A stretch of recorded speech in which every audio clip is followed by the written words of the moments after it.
વાપીના cyclist Kantibhai Bhandari Narmada પરિક્રમાના 18મા દિવસે નીલલોભી આશ્રમ ખાતે પહોંચ્યા. ગફુરભાઈ બિલખિયાએ આ આશ્રમ ઉપર લખેલ પુસ્તક સંચાલકે કાંતિભાઈ ભંડારીને ભેટ આપી.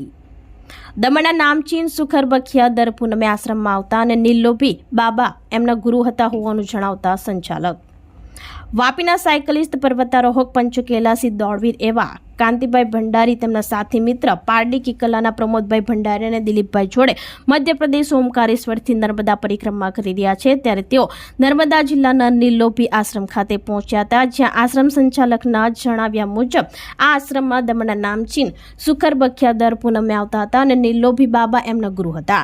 આ ઉપરાંત ગફુરભાઈ બિલખિયાએ આશ્રમ પર પુસ્તક લખ્યું છે. સંચાલક દત્તુભાઈએ આ પુસ્તક કાંતિભાઈ ભંડારીને ભેટ આપી હતી, જે બદલ કાંતિભાઈએ તેમનો આભાર વ્યક્ત કર્યો હતો.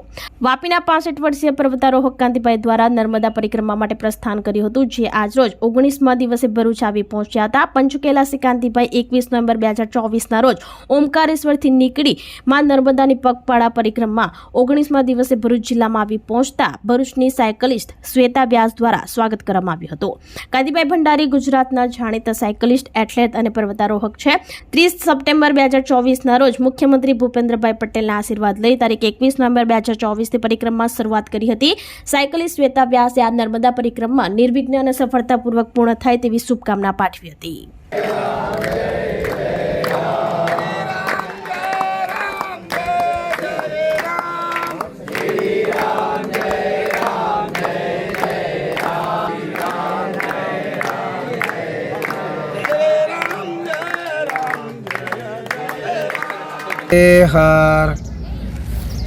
અમે મારા મિત્ર પ્રમોદભાઈ ભંડારી સાથે આજે 18મા દિવસે ગુજરાતના ઝઘડિયામળી આશ્રમમાં આવી પહોંચ્યા છે.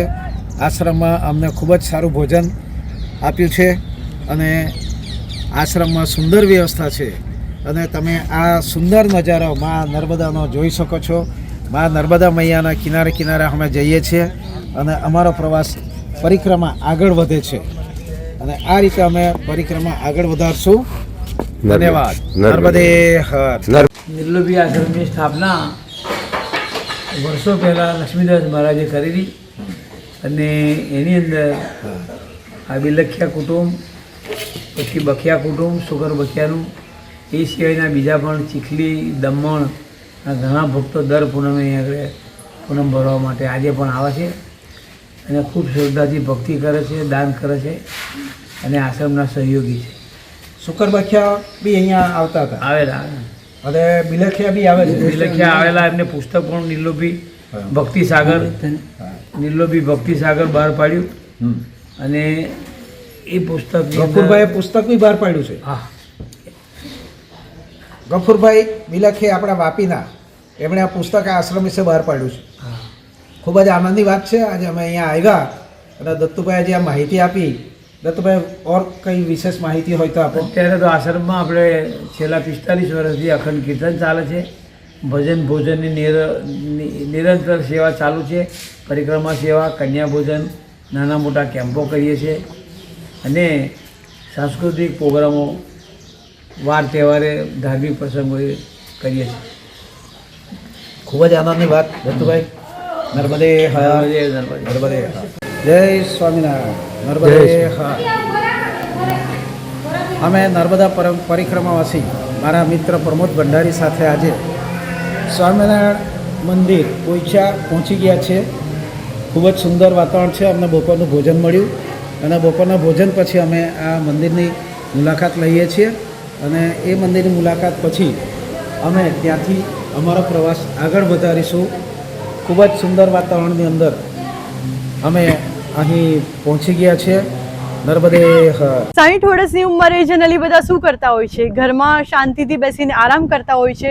આજે આપણા ભરૂચમાં એક બહુ મોટા સાયકલિસ્ટ અને પર્વતારોહી કાંતિભાઈ પટેલ વલસાડથી આવી ચૂક્યા છે, જે આજે નર્મદા પરિક્રમામાં આપણા ભરૂચે આવતા હું એમનું શ્વેતા વ્યાસ સ્વાગત કરું છું.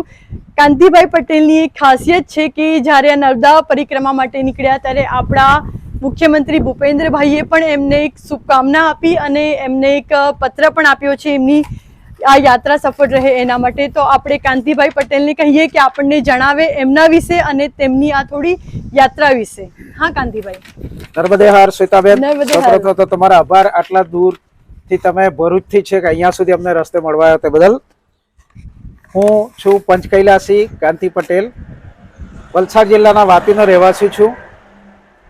મેં પંચ કૈલાસ યાત્રા કરી છે, પંચ કેદાર કરી છે, પંચ બદ્રી કરી છે, 4 ધામ યાત્રા કરી છે, 12 જ્યોતિર્લિંગ કર્યા છે, 2 વાર અમરનાથની યાત્રા કરી છે અને એ સિવાય હું ગુજરાતનો જાણીતો સાયકલિસ્ટ છું અને પર્વતારોહક છું. હાલમાં અમે મારા મિત્ર પ્રમોદભાઈ ભંડારી સાથે અમે વાપીથી ઓમકારેશ્વર પહોંચ્યા અને ત્યાંથી 21 તારીખથી અમે પરિક્રમા ચાલીને ચાલુ કરી છે. આજે 21 નવેમ્બરે અમે ચાલુ કરી લે, આજે 9 ડિસેમ્બર થઈ, 19 દિવસ થયા છે. 19 દિવસમાં અમે આશરે 550 કિલોમીટરનું અંતર કાપી નાખ્યું છે અને અમે આગળ વધીએ છીએ. ખૂબ ખૂબ ધન્યવાદ શ્વેતાબેન, થેન્ક યુ સો તમે અમને મચ. મળવા આવ્યા તે બદલ. Thank you. આપણી સંકલ્પ ન્યૂઝ ચેનલને સબસ્ક્રાઇબ અને લાઇક કરો, બેલ આઇકન દબાવો જેથી આવનાર ન્યૂઝ અપડેટ્સની નોટિફિકેશન આપના મોબાઈલ પર સૌથી પહેલા પહોંચે. Like, subscribe and share the video.